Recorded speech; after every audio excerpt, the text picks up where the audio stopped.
Hey, we've got Lance Lynn back with us on FT. It almost looks like you're in a sauna, but I just like the vibes that you've got going there right now.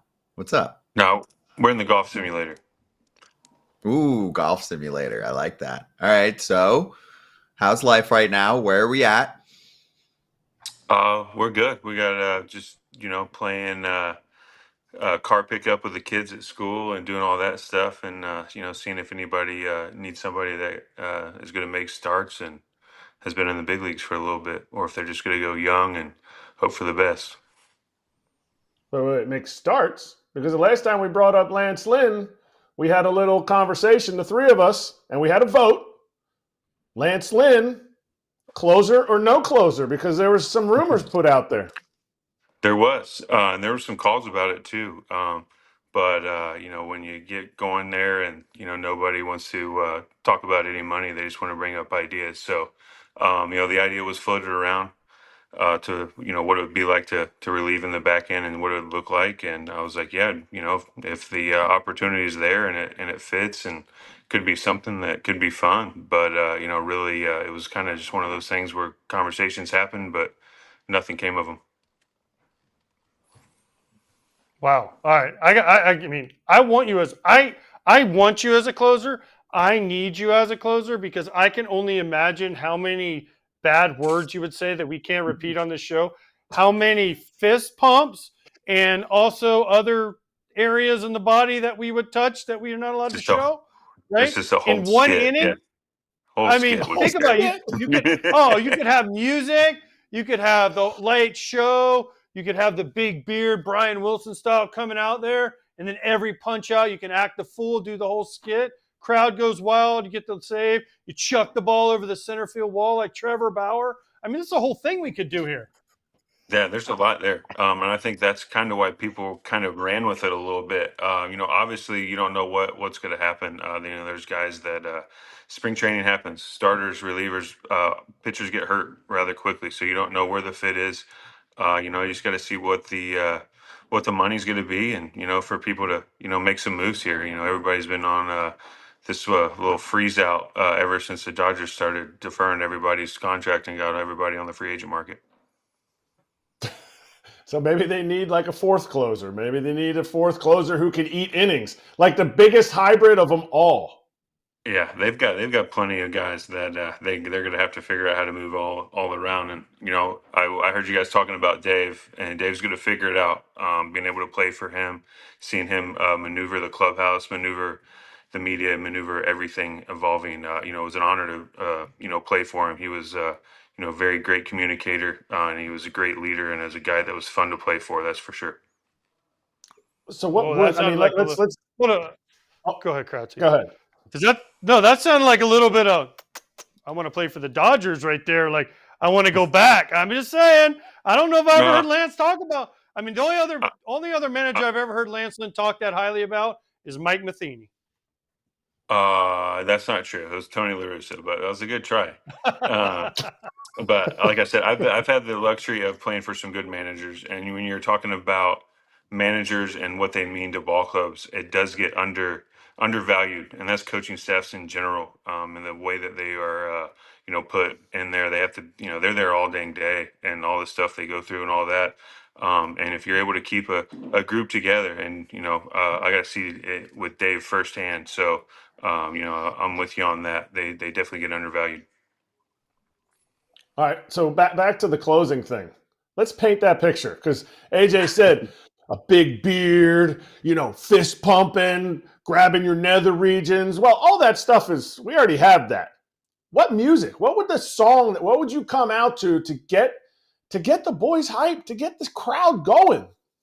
I think it depends. I think it would be on what city you're in, right?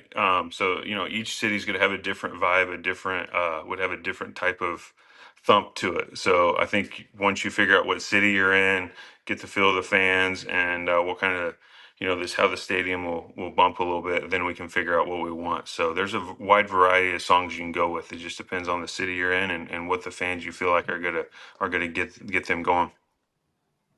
What kind of case was made to you on those phantom phone calls that happened to not include offers?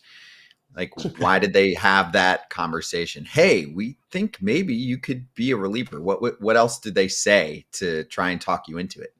I think you're looking at a lot of different front offices are trying to find different ways to finish games. So you see a guy that there's a lot of animation there, but there's a lot of they know I'm going to get after it, and they know I'm not afraid of a situation. So I think it's just kind of one of those things where the questions were asked because a lot of the teams that did bring up relieving were full starter wise with more than five. So it was like, hey, we need a back end guy that is a veteran that we can feel like we can trust. And the market's kind of they didn't like where the market was going on. Guys that might have been more established in the closer role. So a lot of them were just feelers to see what would be available, and then when they get to camp, I guess now everybody's just going to wait to get to camp to see what everybody looks like, and then go from there, starters and relievers. Because talking to all the starters that are still out there, is everybody's hearing the same thing, just checking in, seeing how you're doing, and we don't have any money, but we need a starter. So it's like, well, you're probably gonna have to find some money if you actually want some pitchers. Yeah, well, I mean, they were checking in on you, but you were celebrating your 5th anniversary. Congratulations. Out Thank at you. Jackson Hole. Did Oh you yeah, beautiful ski place. or snowboard? Nope, No? either. He's No, not we went allowed. No, went no, no, no. snowboard. That's going to be my I'm a question. free agent. I can do whatever I want. But that So being said, but I have never been on either one, and at the age of 37, it's not time to go there, especially while still playing. So we did some snowmobiling, so that was fun. We enjoyed that. We got to see some of the country out there, which was beautiful. Seeing elk herds and stuff like that. So I quite enjoyed it. Made me want to buy a bunch of land out there, but man, is it overpriced. Did you do the whole Yellowstone to Old Faithful snowmobile trip, like 42 miles? Did you do that one? We didn't do that long one. We did one a touch shorter because it was negative. I think it was -5 the day we went out on it. So we kept it. We weren't trying to freeze. So, but we had a good time. That was one of my favorite trips that I've ever taken in my life. We started at the beginning at the entrance to Yellowstone and went all the way to Old Faithful and all the way back 84 miles in a day. And it's same thing. It was -5, and you put them on the you're warm. You have the heated steering or heated handlebars, so you did a little bit. Hey, Snowmobiles are a little dangerous. They're a little crazy, in the heated handlebars, they get hot. I was like, dude, where's this thing? So It's hot. burning my hand. I was like, what are we doing here? While your face is fogging up and you're trying not to freeze and your hands are burning, but that is an epic trip for sure. Oh yeah, I'm looking forward to going back. That was our first time, so I think that we might make it a thing, especially when the kids get a little older. Let them see that part of the country. By the way, you've changed. You would have skied. I used to ski. I skied. You've changed. I've never skied in my life. I grew up in Indiana. It's the flattest state I grew up in Florida, bro. We don't even have snow, and I used to go snow skiing. People in Florida vacation. You're one of those vacation type. I know you probably grew up in a gated community. I know exactly what you did growing up. I did not grow up in a gated community, but Might thank you. well. Thanks for thinking that high. Thanks for thinking that highly of me. I appreciate that. Born in the Hamptons. Born in the Hamptons. That's it. Born in the Hamptons. Scream it. Silver spoon. Sorry. Okay, so I got to ask free agent questions just because I think it's awesome. You're a free agent, and certain people won't talk about it. But you're not going to the Yankees because you're not shaving that beard of yours. So there's 29 other teams out there. You're clearly not going to give away people. Yeah, you're not going to the Cardinals because you burned that bridge last year, right? So we know that. You never know. You never know. They're not spending any money, so unless you're playing for free, you ain't going to the Cardinals.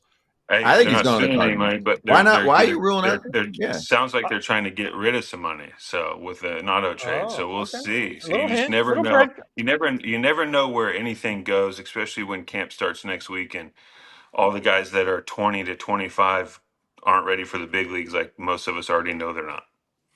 Okay, little breadcrumbs here, little breadcrumbs. But would you go to a Pittsburgh or a Marlins, knowing that if you go there and have a good couple months, they'll trade you in June or July? Would you be okay with that? Neither one of those teams have even called, so it doesn't look like that's even on the thing. But to answer the question, would I be okay with that? I mean, and this time of the year and all that, there's a good chance half the teams are going to be out of it at the deadline anyway. So you can say, hey, you go to a team that you don't think is going to be in it, you get traded. But nowadays, you don't even know who's going to be in it. So there's a lot of teams that are on that kind of that middle line where they're going to be 500-ish teams that could be a possibility. But we just got to wait and see. White Sox. You're going back to the White Sox. I just heard him say it. White Sox. Back to You're the going to be their Sox. big free agents. You're going to be a big free agent splash for Chris Getz, his first one. Oh man, that would be nice for Getzy. He would enjoy that, I think. I would love that. That would be awesome. What do the girls say? What do the kiddos say? My 5-year-old the other day goes, Dad, are you gonna go play again? And I go, well, we're waiting to see, where everything falls. And she's like, all right, well, let me know because I really enjoy you taking me to school every day. So, Oh. she could care less. So Does that tug a little bit? Oh yeah, but that's part of the gig, right? When the older they get, people don't realize the when you leave for work and stuff like that, when they start telling you and start crying and making it hard to go, that's part of the gig. You gotta deal with it. But yeah, my kids are enjoying. We're enjoying our winter. We're enjoying our off season. But I'm ready to pitch. I'm ready to get people out. So we'll see. What the next week or two has to do with. And like I said, everybody's getting to spring training, and then I'm sure they'll figure some things out. Lance, it's not going to be this year because obviously you're going to line up with the team. It's fine. But do you have a number in your head, down the road? Like, let's say it's next year, right? Where you're like, if I don't sign for at least this rate, it's not worth the wear and tear on the arm. I only ask it because we've heard other players that, right, have been in the league, have dirt in their spikes, get just crap offers and be like, yeah, if it's not at this standard, right, if I'm not getting a major league deal at this number, I don't need the number, obviously, but I'll use an example that said these words on our show. Zach Britton, we spoke to, still had a little left in the tank. He was like, I said a number in my head, didn't get to the number, and said, thanks, guys, I'm good. Yeah, I think everybody has it, right? What's it worth for you to go through it again? So every year, I think the further you get along in your career, there's a kind of an idea of what you're worth, what the market is, and stuff like that. So I think you get guys that aren't just going to play for the heck of it and let teams kind of lowball them. So now I'm in a spot where I'm playing because I want to. I'm playing because I love to compete and I love getting people out. That's just the gist of it. The money is what it is, but I also can't take a bad deal for the next guy either. So it's kind of one of those things where you know what you're worth. You know what the market is. The market's been good for starting pitchers and guys that made less starts than me last year and have made less starts in their career than me. So I know what it should be, and I got an idea what it's going to take to get me to come. Is there fear that they're not signing you? You lost all this weight and they're afraid your velocity's down?